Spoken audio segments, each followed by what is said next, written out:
Today, we read a book and we watch a book. There's a strange moment in every person's life when they realize something unspoken, that caring too much is the quiet poison of the modern world.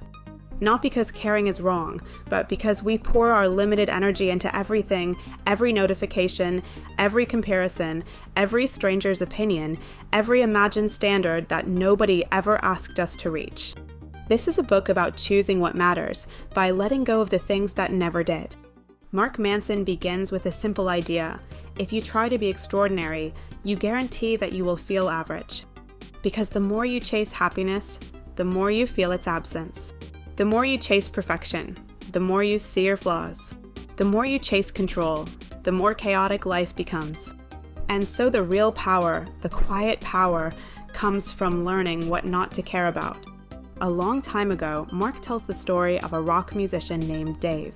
Dave was kicked out of his band just before they became one of the biggest groups in the world. He could have collapsed. He could have disappeared. Instead, he formed another band, one that became massive in its own right. But here is the twist: he never felt successful. Because every concert, every award, every stadium filled with people, all of it was compared to the band that abandoned him. His life became a constant measurement against someone else's story. And that is the heart of the book. Your life becomes what you measure it by. If your measure is comparison, you lose. If your measure is perfection, you lose. If your measure is pleasing everyone, you lose before you start. Mark says something uncomfortable. Not everybody can be extraordinary. Not everybody will be rich, famous, powerful, admired. And that is not a tragedy, it is freedom. Because when you accept it, you can begin living the life that is truly yours. We live in a world of infinite choices, but limited energy. Every yes is a no to something else. Every care costs us something. And most people bleed out their attention on things that never come back. So the question changes from, how can I care more, to, what is actually worth caring about? Pain, Mark says, is unavoidable. But suffering is optional. Life will hit you. It will break things you thought were unbreakable. It will take people, opportunities, dreams. But you get to decide what these moments mean. You get to decide the story you tell yourself about what happened. And that is where responsibility enters. Not responsibility for what happens to you, but responsibility for how you respond. You didn't choose your parents.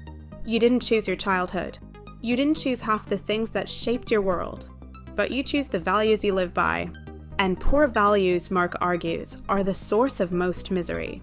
Values like being liked by everyone, never failing, always being right, needing to feel good all the time. These values are traps. They pull you into a life of fear and exhaustion. So, what do good values look like? Honesty over popularity, growth over comfort, responsibility over blame, curiosity over fear, connection over validation. Good values make your life simpler, clearer, and heavier in the right places. There is a part of the book where Mark describes the uncomfortable truth. The truth that many people avoid because it shakes the illusion of meaning we build around ourselves. The truth is this: you are not special. And that is okay. Because being ordinary doesn't mean your life lacks beauty. It means your life doesn't need the pressure of being a miracle. It means you can stop trying so hard to impress people who never cared. Most suffering comes from refusing to accept ordinary pain. We hide from heartbreak, from uncertainty, from loss, from responsibility, from boredom. We numb ourselves with distractions. We create drama when life becomes too quiet. We demand constant pleasure, and when pleasure becomes normal, we demand more. Human beings are not designed to live without struggle. The goal is not to avoid pain. The goal is to choose pain that is meaningful. The pain of building something, the pain of discipline, the pain of telling the truth, the pain of letting go, the pain of growing, the pain of loving people who might hurt us, the pain of being vulnerable in a world that rewards armor. There is a chapter about Japan and a man who had everything except meaning. He spent his life chasing success, and when he reached the top, he felt nothing. So he walked away. He gave up status, money, position, and started again from zero. People thought he was insane. But for the first time, his life felt like his own. Meaning hides behind sacrifice. behind choosing what you're willing to suffer for, behind giving up the illusion of control. Another story, Mark talks about a relationship he had in his younger years. It was intense, dramatic, passionate, and deeply unstable, because both people cared too much about being right and not enough about being real. They fought, apologized, fought again, apologized again, in a cycle that made both of them smaller. Until he realized something, love is not measured by intensity. Love is measured by stability, by the willingness to stay when things are not exciting, by the ability to have hard conversations, by choosing respect over ego. Good relationships require boundaries, and boundaries require not caring about the wrong things. Not every argument matters. Not every fear needs to be answered. Not every insecurity deserves attention. There is a chapter about death. A friend of Mark's died young, and in that loss, Mark discovered something rare: clarity. Because death strips away illusions. It shows you exactly what is worth caring about. Not fame, not noise, not approval, but connection, truth, presence, love. The book ends with a quiet lesson. Life is too short to care about things that drain you.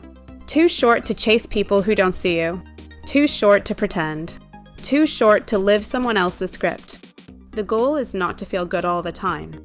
The goal is to live honestly, to accept the weight of real problems, to love deeply even when it hurts, to fail repeatedly and keep going, to choose your values and then protect them, to give your limited F***CKs only to the things that give life back to you.